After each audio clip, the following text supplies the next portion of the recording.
it's going to be, you know, what I think is going to be the fastest McLaren in the world. Definitely one of the fastest cars in the world. Really? Yeah.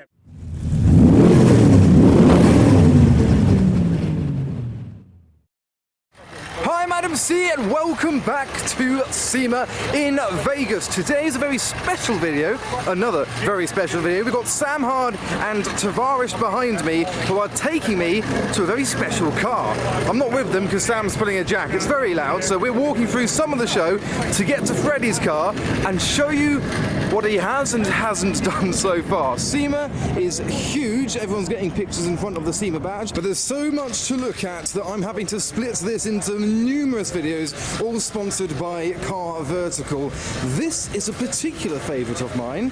I haven't quite worked out what it is yet, but I will do later. We've got two shades of cherry blossom on the Subaru as well. We even have the B is for Build Mustang. This is a 2019 car underneath the classic body. We're stopping off to drop off a jack, but we're going inside. Hello, people. Today is the setup day, and the car that we're showing you is about to be revealed tomorrow, so this shouldn't be seen by me right now, but we are looking at it, and this is the world famous McLaren P1. Yes, you predicted it, and here it is in its unfinished form. So the plan was to get this ready for SEMA this year.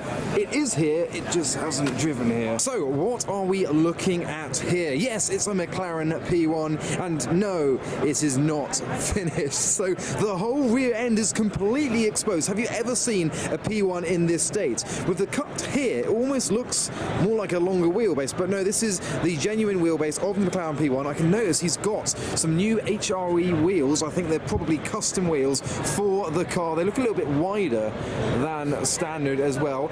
I don't know how much you may know about this car. I know a little bit. I know that he's not using the hybrid system, partially because you can't get the battery and partially because it's lighter weight without the battery. He has saved £400, and I don't mean cash, I mean weight, with this car so far, and that doesn't include obviously the body that's going to have a body on it as well, but this will be at least £400 lighter than before. It's probably going to be the lightest weight P1 in the world, but we're going to find out a bit more about that from Freddy once we've done the walk around. There's a bit of a livery on it as well, which we'll have a look at a bit when we go around the front, but around the back you can see some distinguishable features, a bit of a custom exhaust. I think he's painted the chassis there as well.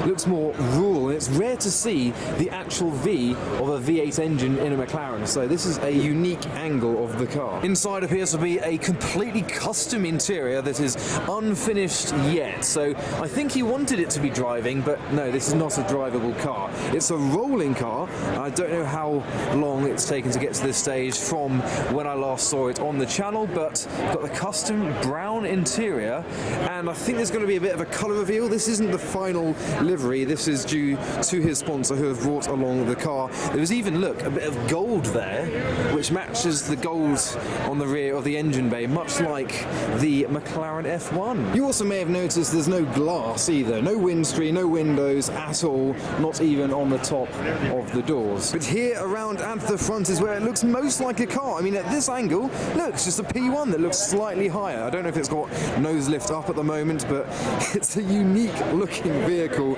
right now. To see a P1, one of the ultimate hypercars at SEMA, on display with such a history. Obviously this is the car that floated down the road during the floods, a very, very famous car, and now is owned by Freddy. But what an impressive job Freddy has done so far to this car. It's quite incredible that it is here. One of the most famous P1s in the world, famously flooded, but still had a little bit of commotion based on the Car Vertical report. Now they sponsored this video, and on the report you can see the original photos from when this was flooded, and it looks awful, and 2 months later they'd cleaned it up and taken pictures for it for sale, and it looked so much better.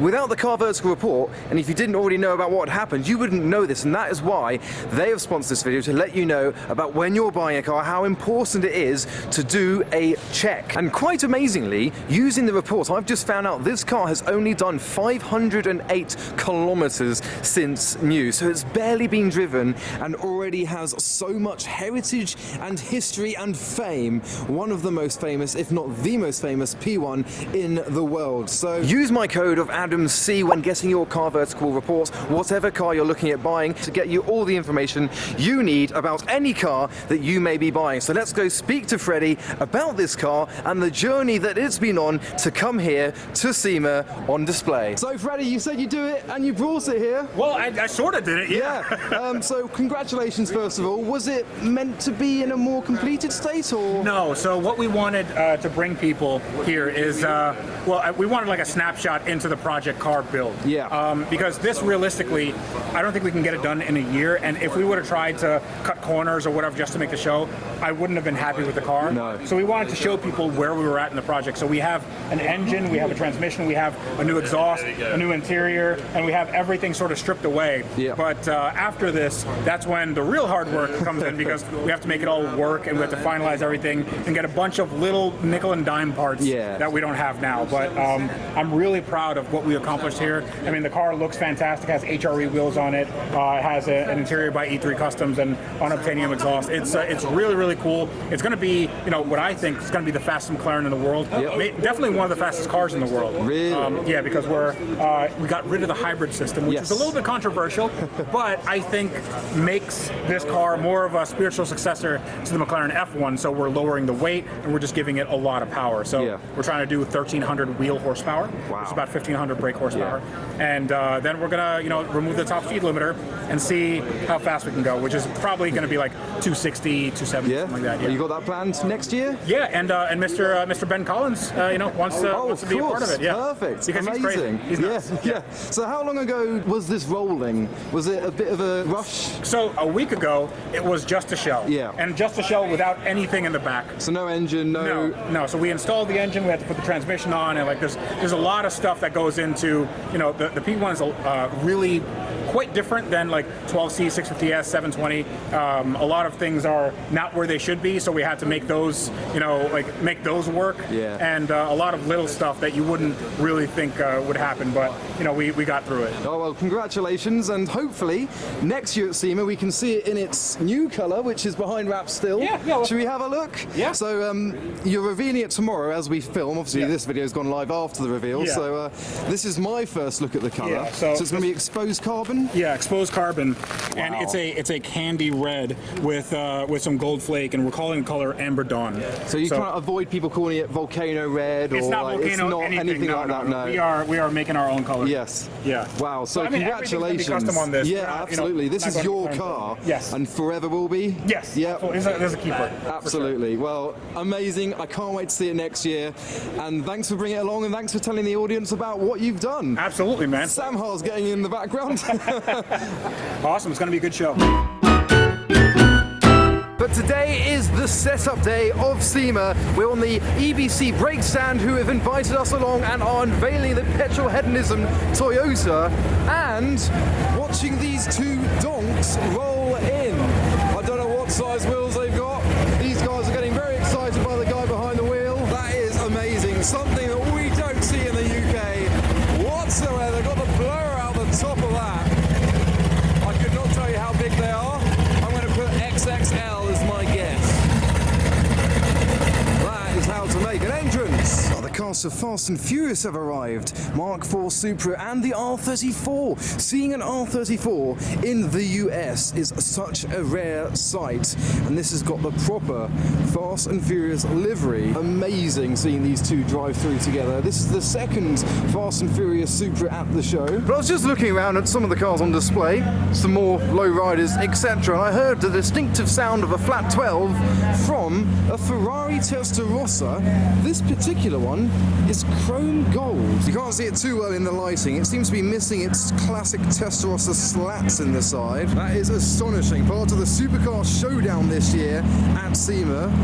A chrome gold Testarossa. But all that setup was in preparation for today, which is day 2, which is actually day 1 of the show. People are in the show, and I want to show you my favourite car of the show. Sam is getting Ben Collins inside this car because white car, white helmet. This is Richard Rawlings' Ferrari Testarossa.